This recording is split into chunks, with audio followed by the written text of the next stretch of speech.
Baghdad میں ایک بزرگ تھے تو درزیوں کا کام کرتے تھے. اللہ کے نبی حضرت ادریس علیہ السلام بھی درزیوں کا کام کرتے تھے.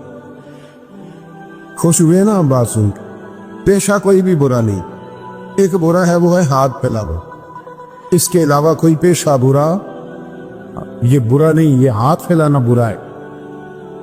حضرت شیخ محمد بن حسن کہتے ہیں کہ وہ بزرگ جو تھے نا, امام غزالی نے لکھا ہے, وہ درزیوں کا کام کرتے تھے تو اس زمانے میں نا کھوٹا سکہ بھی کبھی کبھی آ جاتا تھا. کھوٹا سکہ پرانے لوگوں کو تو پتہ ہوگا, چلو نوجوانوں کو بتا دیتا ہوں. چاندی کے سکے ہوتے تھے تو اوپر سے جب وہ گھس جاتا تھا نا نمبر, تو اس کو کہتے تھے اب کھوٹا ہو گیا. کیوں جی بزرگوں ایسے ہی ہے, وہ گھس جاتا تھا تو کہتے تھے سکہ, وہ چلتا نہیں تھا کہیں بھی. تو وہ بابا جی کی دکان مشہور ہو گئی تھی کہ وہاں کھوٹے سکے بھی چل جاتے, لوگ دے آتے تھے کھوٹے سکے. بہت سارے لوگ دے دیتے, بابا جی چپ کر کے قبول کر لیتے. مشہور ہو گیا, جو بھی جاتا کھوٹے سکے دے آتا, بابا جی قبول کر لیتے. پھر شام کو نا گھوڑے پہ بیٹھ کے جاتے اور دریا میں بہا. ایک دن کچھ بندے کھوٹے سکے لے کے آ گئے تو بابا جی ابھی مصلے پہ تھے, نماز پڑھ رہے تھے. تو بیٹے نے کپڑے دیے تو کھوٹے سکے وصول کی. تو وہ کھوٹے سکے دینے والا شخص کھوٹے سکے دے رہا تھا, تو وہ بچہ کہنے لگا تم نے بڑی عرصہ بیوقوف بنایا میرے ابا کو, کھوٹے سکے دے لے جاؤ. کہنے لگا تمہیں واقعی نہیں پتا چلتا کھوٹے ہیں؟ کہا ابا جی کا نہیں مجھے پتا, پر مجھے تو پتا ہے نا. اور میرا ابا شام کو کھول کے دیکھتا ہے تو پھر جو کھوٹے کھوٹے ہوتے ہیں انہیں دریا میں بہا کے آتا ہے, لے جاؤ اپنے. اتنی دیر میں بزرگ نماز سے فارغ ہوئے, کہنے لگے نہیں نہیں بیٹے رکھ لے, کھوٹے رکھ لے. سننا بات. کہا جناب کیوں؟ فرمانے لگے میں کھوٹے اس لیے رکھ لیتا ہوں کہ لوگوں نے پیسوں میں ملا کے دوسروں کو بھی تو دینے ہیں نا, تو میں چاہتا ہوں چلو باقی لوگ نقصان سے بچ جائیں, ہمارا تو گزارا ہو ہی رہا ہے, باقی لوگ نقصان سے بچ جائیں. اور فرمایا پھر میں شام کو جا کے دریا میں ڈال کے آتا ہوں کہ کہیں میری اولاد بھی ان کو آگے نہ چلا دے. میں چاہتا ہوں کہ اور لوگ اس کام سے بچ جائے. درویش کہتے ہیں کہ جب اس بابے کا آخری وقت آیا نا, تو جو اس نے جملہ کہا میرا کلیجہ پھٹ گیا. آخری وقت جو اس نے دعا مانگی تو فرماتے ہیں میرے اندر وجد اور کیف کی صورت پیدا ہو گئی. فرماتے ہیں ان بزرگوں نے اپنے آخری وقت دعا مانگی, اے اللہ میں نے ساری زندگی کھوٹے سکے قبول کیے تاکہ تیرے بندے شر سے بچ جائیں, تو یا اللہ تو بھی اس کھوٹے سکے کو قبول فرمائے. اللہ میں نے کھوٹے سکے قبول کیے, کھوٹے, تاکہ تیرے بندے تکلیف سے بچ جائیں. تو مالک میں بھی کھوٹا ہی ہوں, اللہ تو بھی اس کھوٹے کو قبول فرما لے. اور یہ دعا مانگ کے نا تو کبھی روتے کبھی ہنستے. لوگوں نے کہا کیا ہوا؟ کہتے ہیں لگتا ہے رب نے کھوٹا سکہ قبول فرما لیا, لگتا ہے کہ اللہ نے کھوٹا سکہ لوگوں کو تکلیف سے بچائیں. ہمارا وجود یارو مطلب کیا ہو جائے گا 2 منٹ کے لیے سمجھ لے کیا ہو جائے. یعنی اگر آپ بڑے غصے سے باہر آئے اور پاپڑ بیچنے والے پہ آپ نے غصہ نکال لیا سارا, میں رات کی ڈیوٹی کر کے آیا ہوں, تھکا ہوا ہوں, اور تو پاپڑ بیچنے آ گیا, تم لوگ بڑے نالائق ہو, بدتمیز ہو. آپ نے یہ سخت جملے کہہ دیے, چپ کر کے وہ آدمی معذرت کر کے گزر گیا. وہ تو سارا دن پریشان رہے گا نا کہ میری غریبی کا مذاق اڑا ہے. مطلب ہو کیا گیا, ہوا کیا اگر اس نے کوئی بات کر لی. ہم نے ارادہ کرنا ہے کہ ہم نے آسانیاں دینے کی کوشش کرنی, ہم نے لوگوں کو تکلیف نہیں دینی, ہم نے کسی کو آزمائش میں مبتلا نہیں کرنا, ہم نے کوئی ایسا کام نہیں کرنا جس کی وجہ سے لوگ سمجھیں کہ یہ آدمی بوجھ بن گیا. کبھی بوجھ نہ بنے. یارو معراج کی بات کرنے کا تو اب وقت آیا ہے, اس لیے کہ معراج کا سارا واقعہ تو مسجد اقصی کی گرد گھومتا ہے. سبحان الذی اسری بعبدہ لیلا من المسجد الحرام الی المسجد الاقصی. حضور نے معراج کی رات مسجد اقصی میں نماز پڑھائی تھی, اور ایک بار پھر سے طیبہ سے فلسطین میں آ, راستہ دیکھتی ہے پھر مسجد اقصی تیرا. ایک بار حضور گئے تھے مکے سے مسجد اقصی, اور پھر حضور فرماتے ہیں جب میں واپس گیا نا تو کفار نے جو کہ مسجد اقصی دیکھی ہوئی تھی تو مجھ سے پوچھنا شروع کر دیا کہ مسجد اقصی کی کھڑکیاں کتنی ہیں, دروازے کتنے ہیں, پلر کتنے ہیں. جب انہوں نے سوال جواب کیے تو حضور فرماتے ہیں کہ رب کریم نے مسجد اقصی کو اٹھا کے میرے سامنے رکھ دیا. میں دیکھتا جاتا تھا, بتاتا جاتا تھا, کہہ لوں بات کر لوں. ایک دفعہ حضور مکے سے مسجد اقصی آئے اور ایک دفعہ مسجد اقصی میرے نبی کی زیارت کے لیے مکے گئی، حضور کی زیارت کے لیے مکہ شریف گئی۔ او میرے نبی تو صرف کسی چیز کی طرف ایک دفعہ دیکھ لیں تو وہ رحمت کے پھول کھلتے ہیں۔ مسجد اقصی کی طرف منہ کر کے 17 مہینے میرے نبی نے نماز پڑھی ہے۔ مسلمانوں پتہ ہی کوئی نہیں، ہماری خبریں ہی اور ہیں، ہمارا درد ہی اور ہے، ہمیں پتہ ہی نہیں بم کہاں برس رہے ہیں، ہمیں یہ خبر ہی نہیں۔ اور میں اس دور میں تقریریں کر رہا ہوں جہاں سوتوں کو جگانا نہیں پڑتا، جاگتوں کو جگانا پڑتا ہے۔ سیانے لوگوں کو سمجھانا ہمارے ذمہ لگ گیا، کیا کرے؟ اس قوم کو سکھانا پڑتا ہے جسے پتہ سارا ہے، لیکن جان بوجھ کے آنکھیں ہماری بند ہیں۔ یہ مولوی کو بات کرتا تو لوگ کہتے دیکھو مولوی گالی دیتا ہے، لیکن اگر قائد اعظم محمد علی جناح کہے کہ اسرائیل امریکہ کی ناجائز اولاد ہے تو پھر تو تمہیں ہضم کر لینا چاہیے نا، پھر تو لیبرل کو بھی ہضم ہونا چاہیے نا کہ قائد اعظم نے کہا ہے، اور اس ناجائز بچے کو تم نے اتنی طاقتیں دے دی کہ وہ مسلمانوں کے قبلہ اول میں نماز پڑھنے والوں کو بھی نہ بخشے۔ کہاں گئی تمہاری وہ انسانی حقوق کی بڑی بڑی تنظیمیں، کدھر گئی؟ اور میرا پاکستانی میڈیا سے بھی سوال ہے، چند دن پہلے سیالکوٹ میں ایک واقعہ ہوا، ناانصافی ہو گئی جی، ناانصافی ہو گئی جی ایک بی بی کے ساتھ۔ ہر بندے نے شور مچایا، بڑے بڑے طوفان اٹھتے ہیں، کیوں ہوا جی کیوں ہوا؟ تو مسجد اقصی کی توہین ہو گئی تو پھر طوفان کیوں نہیں اٹھا؟ ٹاک شو کیوں نہیں ہوئے؟ بحثیں کیوں نہیں ہوئی؟ میں اس موم بتی مافیا کا کیا کروں؟ ان لبرل لوگوں کا کیا کروں؟ ان کے سپورٹروں ووٹروں کا کیا کروں؟ ان سیاسی جماعتوں کے کارکنوں کو کیا انعام دوں کہ جو ان فضول بحثوں میں تو وقت ضائع کرتے ہیں، اور وہ مسجد اقصی جس کے بارے میں میرے نبی پاک صلی اللہ علیہ وسلم سے ایک صحابیہ نے پوچھا تھا، یا رسول اللہ مسجد اقصی میں نماز پڑھنا کتنا کو بہتر ہے باقی نمازوں کے مقابلے میں؟ تو حضور نے فرمایا 1000 گنا بہتر ہے۔ بی بی عرض کرنے لگی، سونیا میں جا تو نہیں سکتی، دل بڑا کرتا ہے۔ حضور نے فرمایا جا نہیں سکتی تو وہاں تیل ہی بھجوا دے، جس میں حاضری لگوانے کی حضور بات کریں جس مسجد میں۔ اور نبی پاک علیہ السلام نے فرمایا خاص کر کے سفر کرنا ہوا تو 3 مسجدوں کے لیے کرنا، ایک مسجد حرام بیت اللہ کے لیے، ایک مسجد نبی کے لیے، اور تیسرا مسجد اقصی کی۔ ایک بات بڑی ضروری ہے، وہ میں نے آپ سے ضرور کرنی ہے۔ ایک آیت ہے قرآن پاک کی سورۃ بقرہ پہلا سپارہ آیت نمبر 120۔ اللہ تعالیٰ نے ایک حد بیان کر دی، فرمایا وَلَن تَرْضَىٰ عَنْكَ الْيَهُودُ وَلَا النَّصَارَىٰ حَتَّىٰ تَتَّبِعَ مِلَّتَهُمْ۔ فرمایا یہ یہودی اور عیسائی تم سے ہرگز راضی نہیں ہوں گے۔ یہ قرآن ہے، اور سادہ ترجمہ تفسیر کی بھی ضرورت نہیں۔ یہ معاہدے کر لیں، محبت کے وعدے کر لیں، یہ تم سے راضی نہیں ہوں گے۔ کب راضی ہوں گے؟ حتی تتبع ملتہم، یہاں تک کہ تم ان کے دین کی پیروی کرنے لگ جاؤ۔ میرا جب پہلی دفعہ پاسپورٹ بنا تو میں نے سارا پڑھا، کتابیں پڑھنے کا شوق تھا شروع سے۔ اس کے ہر صفحے پہ لکھا ہے کہ سوائے اسرائیل کے، یعنی آپ پوری دنیا میں یہ سبز ہلالی پاسپورٹ لے کے جا سکتے ہیں، خبردار اسرائیل آپ یہ پاسپورٹ لے کے نہیں جا سکتے۔ یعنی اتنی نفرت کسی ملک سے کہ اس پر لکھ کے چھاپ دیا ہر صفحے پر کہ یہ پاسپورٹ سوائے اسرائیل کے ہر ملک کے لیے کارآمد ہے۔ میرا سوال ہے عرب کے ان لیڈروں سے جنہوں نے اسرائیل کے ساتھ معاہدہ کیا، مجھے بتاؤ تمہیں فلسطین کی بیٹیاں بھول گئی نا ساری کی ساری؟ تمہیں وہ ماں بھول گئی نا جو مسجد اقصی کے دروازے پہ کھڑی ہو کے چیخیں مارتی تھی اور کہتی تھی کوئی علی کو خبر کرو کہ میری بچیاں قید میں ہیں؟ اور بھول گئی؟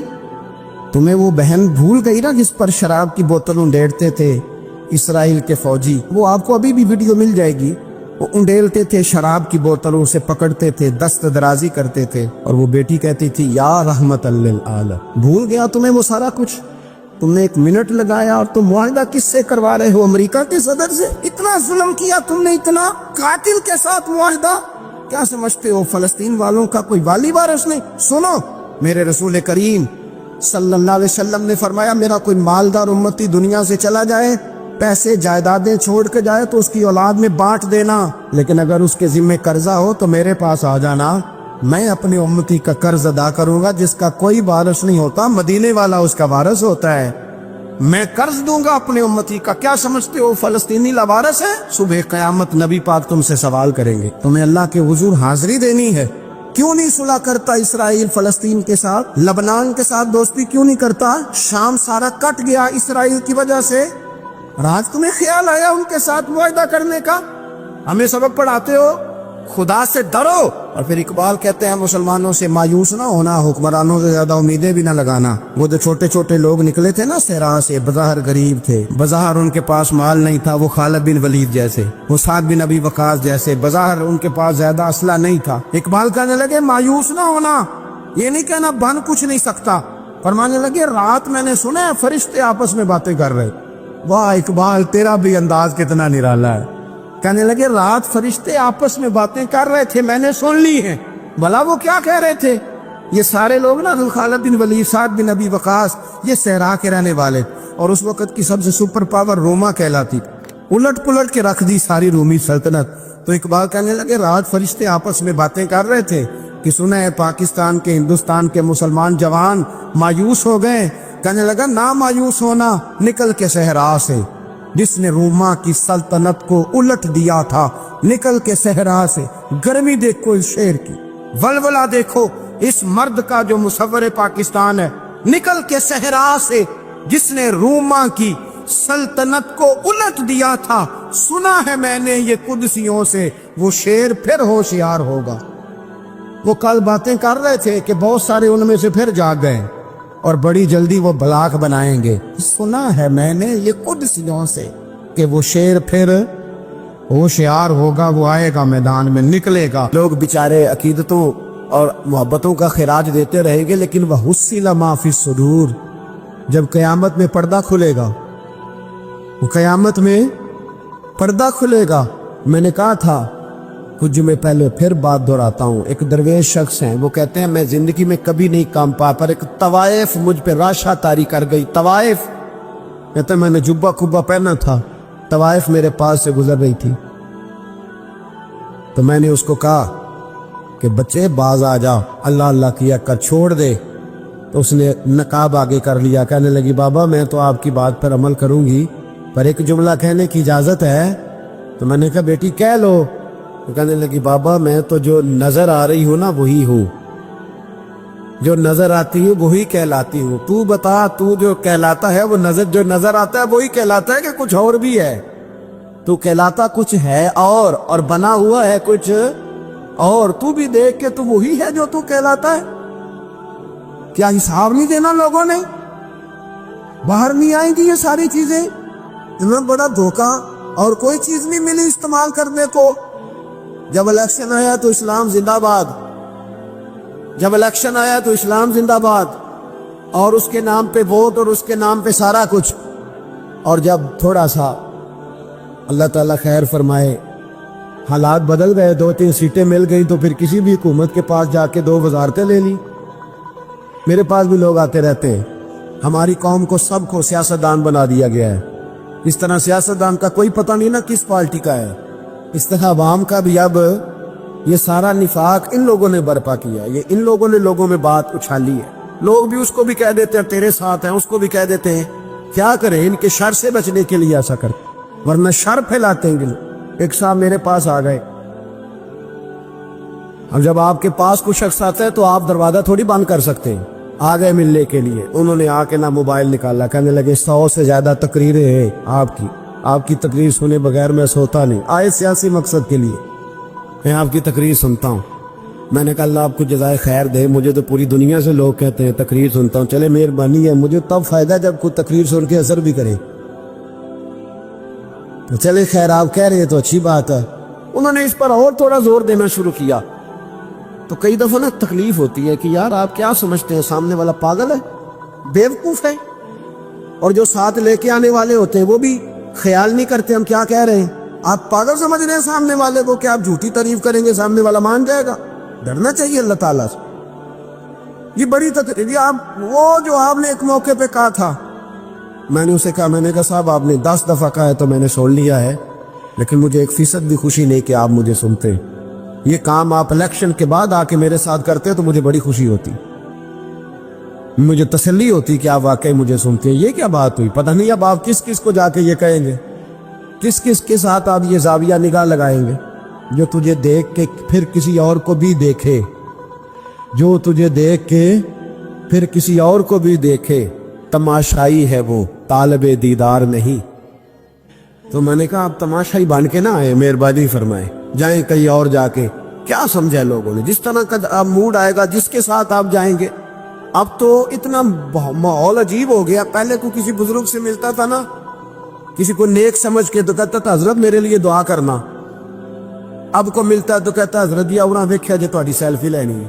یہ کون سا دین؟ آپ مذہب کے نام پہ بھی وہی ملمہ سازی، وہی بناوٹ۔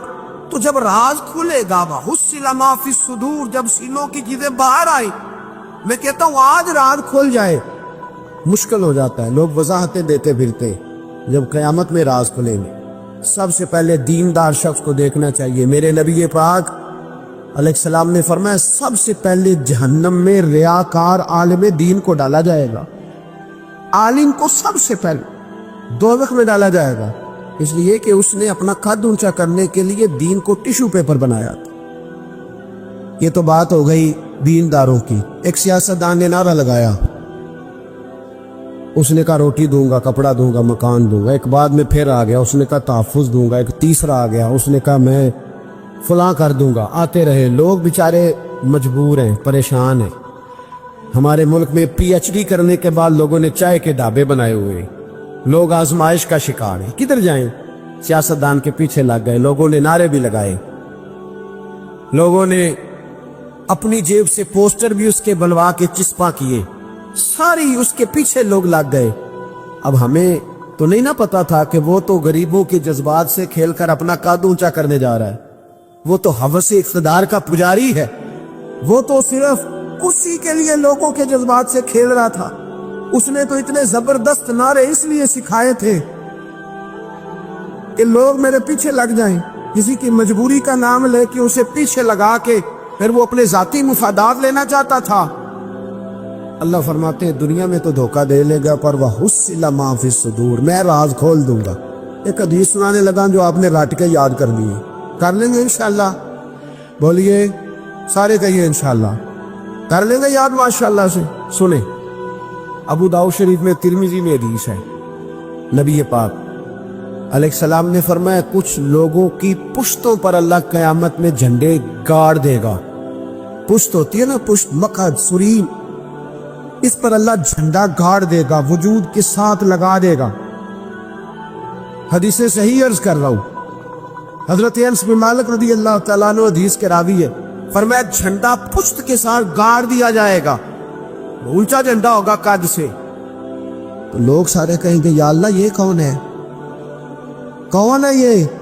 تو رب کریم فرمائے گا یہ اپنی قوم کا غدار ہے، یہ اپنی قوم کا، ان کے جھنڈے یہاں نہیں لگیں گے، ان کے جھنڈے وہاں بھی لگیں گے۔ میرے نبی پاک علیہ السلام نے فرمایا غداروں کی پشتوں پہ اللہ جھنڈے لگائے، اور یہ جھنڈے لگیں گے، اور جب لوگ پوچھیں گے یہ کون ہے تو کہا جائے گا وہ یہ ہے جس کو قوم نے امانت دار سمجھ کے سربراہی دی، پر یہ غدار نکلا۔ قوم نے اعتماد کیا، امانت دار سمجھ کر یہ غدار نکلا۔ یاد رکھنا تمہارے جھنڈے لگیں گے، آج تمہاری گاڑیوں پہ سرکاری جھنڈے ہیں، آج تمہاری بڑوں بازاروں پر سرکاری جھنڈا ہے، قیامت میں تمہاری پشت پر غداری کا جھنڈا ہوگا، غداری کا۔ اور میرے نبی پاک علیہ السلام نے فرمایا غریبوں کو اللہ قوت دے دے گا، اور جو تکبر کرنے والے تھے انہیں اللہ کیڑیوں کی شکل عطا کرے گا، چیونٹیوں کی شکل، کیڑے مکوڑے بنا دے گا، اور غریب پیروں کے نیچے مسل کے جائیں۔ وقت تھوڑا رہ گیا، وَحُصِّلَ مَا فِي الصُّدُورِ، فرمایا تمہارے سینے کے سارے راز اللہ باہر نکال دے، فاش ہو جائے گی، ہر چیز کھل جائے گا، سارا آئینہ باہر آئے، تمہیں وہ سارا کچھ بھگتنا ہے۔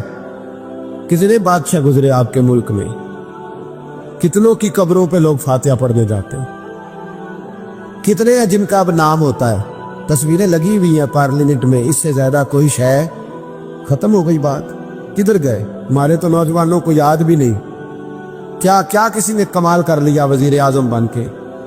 کیا اس نے کر لیا؟ ختم ہو گئی بات۔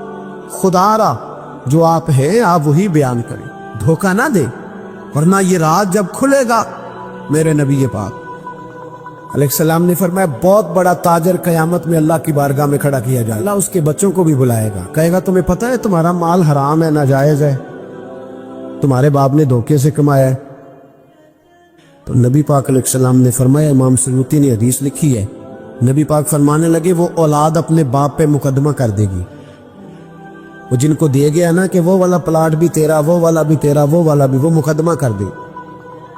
وہ کہیں گے اے اللہ ہم نے اسے کہا تھا ہمیں ناجائز مال دے، اس سے پوچھ اس نے کیوں کمایا.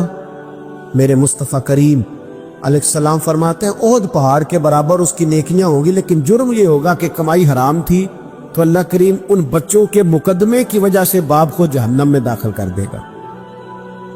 یہاں وہ سخی بھی بن کے گیا ہے، یہاں وہ کہتا وہ کہانیاں سنایا کرتا تھا کہ میں بڑی محنت سے آگے گیا ہوں.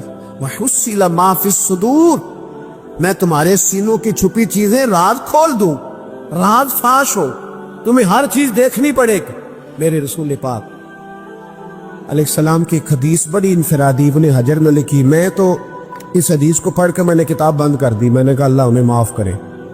نبی پاک علیہ السلام نے فرمایا جس کو امین بنایا گیا اور اس نے خیانت کی، وہ کسی جگہ کا بھی امین تھا، وہ ممبر رسول کا امین تھا یا ڈاکٹر کی کرسی کا، وہ کسی سکول کے ادارے کا امین تھا یا حکومت میں کسی عہدے پہ جسے امین بنایا گیا. توجہ ہے میری بات پر؟ جسے امین بنایا گیا اس نے خیانت کی، تو اس نے جس چیز کی خیانت کی ہوگی وہ چیز قیامت کے دن اس کی گردن کے ساتھ لٹکی ہوئی ہوگی، گردن کے ساتھ. محبوب فرمانے لگے ایک شخص آئے گا اس کی گردن پر اونٹ بیٹھا ہوگا، اور حدیث کے لفظ یہ ہے حضور فرماتے ہیں مجھ سے فریاد کرے گا کہ یا رسول اللہ میری مدد کرے، تو میں اسے کہوں گا میں نے تجھے سمجھایا نہیں تھا، اب تیرے بارے میں اللہ فیصلہ کرے گا. پھر ایک اور شخص آئے گا تو اس کی گردن کے ساتھ، اس نے چونکہ گھوڑے چرائے تھے تو اس کی گردن کے ساتھ گھوڑے لٹکے ہوئے ہوں گے، گھوڑے. اللہ اکبر.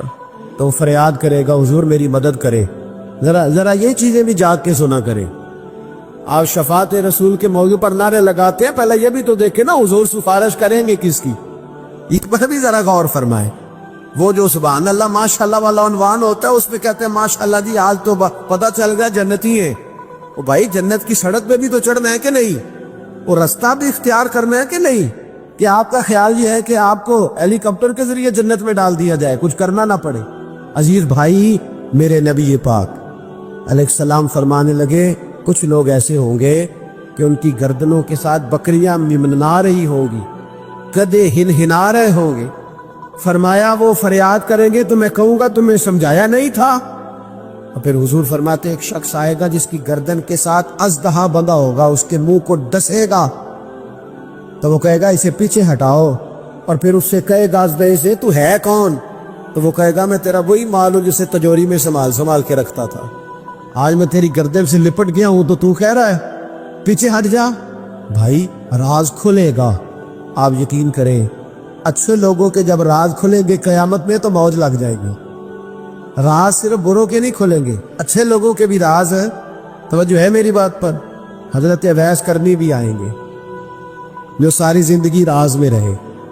تو میرے نبی پاک فرماتے اس شخص نے مکان نہیں بنایا، گھر نہیں بنایا، لیکن جناب اویس کرنی جب جنت میں داخل ہوں گے تو اللہ 70,000 فرشتوں کا جلوس انہیں عطا فرمائے گا. اللہ انہیں 70,000 فرشتوں کا جلوس دے گا. اس جلوس میں وہ جنت میں جائیں گے، ان لوگوں کو اللہ شانے دے گا اور میں راز کھلے گا. راز قیامت کے دن کچھ لوگ ان کے چہرے 14ویں کے چاند کی طرح چمکیں گے اور انبیاء اور علماء ان کو دیکھ کر رشک کریں گے کون ہے؟ میرے مصطفیٰ کریم علیہ السلام فرماتے ہیں رب کریم فرمائے گا یہ میرے محبوب کی امت کے وہ نیک لوگ ہیں جس سے بھی محبت کرتے تھے اللہ کی رضا کے لیے کرتے تھے، اور جس سے بھی انہوں نے زندگی میں دشمنی رکھی صرف ہے اللہ کی رضا کے لیے. اب یہ اللہ کی رضا والا معاملہ کہاں تھا ان کے سینے کے اندر، اس کی جزا انہیں قیامت میں ملے گی. کچھ لوگوں کا راز کھلے گا، انہیں بڑا لطف آئے گا. جوانوں سادہ زندگی آسان ہوتی ہے، یہ جو زیب و زینت والی زندگی ہے یہ مشکل بڑی ہے. آپ یقین کریں جن لوگوں نے کپڑے پہننے ہیں نا پردے کے لیے وہ بڑے سوکھے ہیں، جو بھی مل گیا پہن لیا، اور جنہوں نے دکھانے کے لیے پہننے ہیں وہ بڑی مصیبت ہے کہ یار میں نے اتنا مہنگا جوڑا پہنا ہے کسی نے تعریف ہی نہیں کی.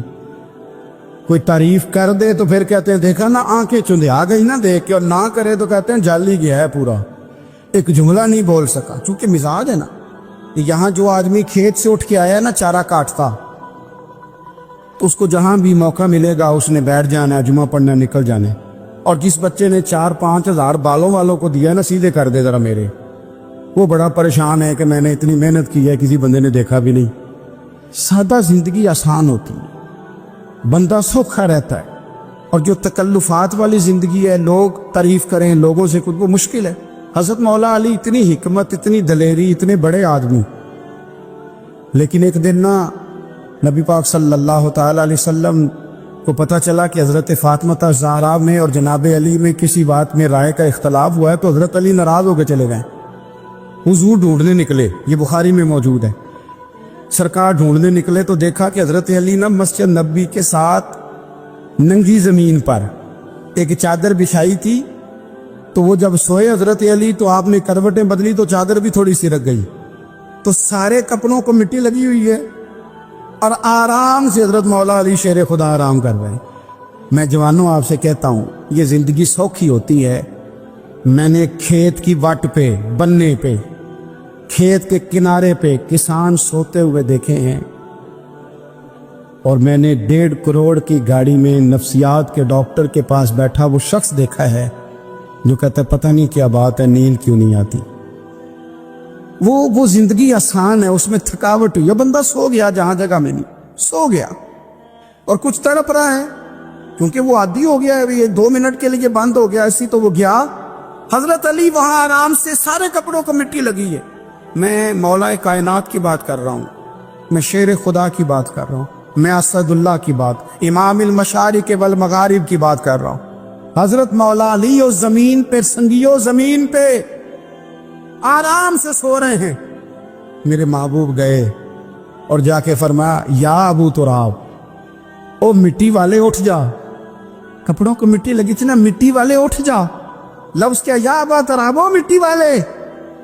حضرت علی کو ساری حیات ظاہرہ جس نے بھی ابو تراب کہا، جناب علی بڑے ہی راضی ہوئے، خوش ہوتے تھے، فرماتے تھے یہ مجھے کہو، یہ میرے نبی نے مجھے کہا ہے.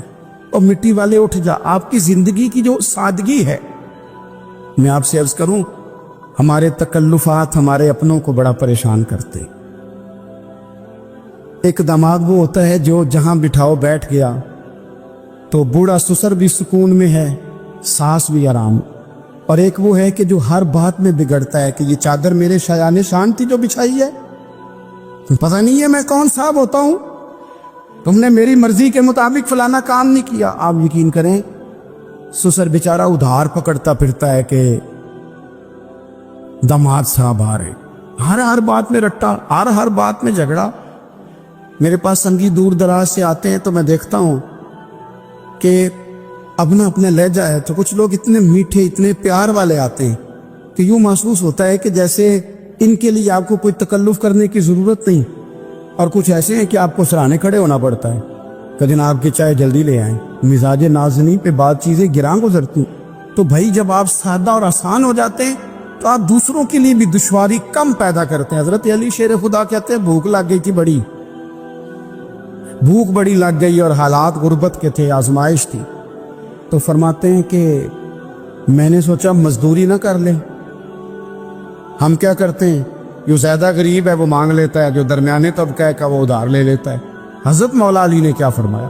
فرمایا مزدوری نہ کر لیں، چونکہ حالات کچھ اور تھے. حضرت مولا کائنات شیر خدا کرم اللہ تعالی وجہ الکریم فرماتے ہیں، یہ سادگی دیکھیں. آپ فرماتے ہیں میں مزدوری ڈھونڈنے نکلا. کیوں نہیں ملتی ہمارے جوانوں کو مزدوری؟ کیوں کہانیاں سناتے ہیں؟ حضرت علی کہتے ہیں میں ڈھونڈنے نکلا. ایک عورت کو میں نے دیکھا کہ اس نے کچھ مٹی نکال کے رکھی ہوئی ہے، تو اسے تر کرنا چاہتی ہے. پرانے زمانے میں مٹی میں پانی ڈال کے اسی سے لوگ کام لیتے تھے، اسی سے دیواریں بن جاتی تھی. ہم گھارا کہتے ہیں اپنی زبان میں. تو وہ گھارا بنانا چاہتی ہے لیکن پانی نہیں نکل رہا اس سے نا. اس نے کنویں سے پانی نکالنا، نکل نہیں رہا. تو حضرت مولا علی شیر خدا کرم اللہ تعالی وجہ الکریم فرمانے لگے، میں نے اس بی بی سے کہا کہ میں پانی نکال دوں، مزدوری دو گی؟ اس نے کہا میں بھی مزدوری تلاش کر رہی تھی. ایک پانی کا ڈول آپ نکالیں گے اور مٹی پہ ڈالیں گے تو ایک کھجور دوں گی. حضرت علی فرماتے ہیں گرمی بڑی سخت تھی، میں نے 16 ڈول پانی کے نکالے.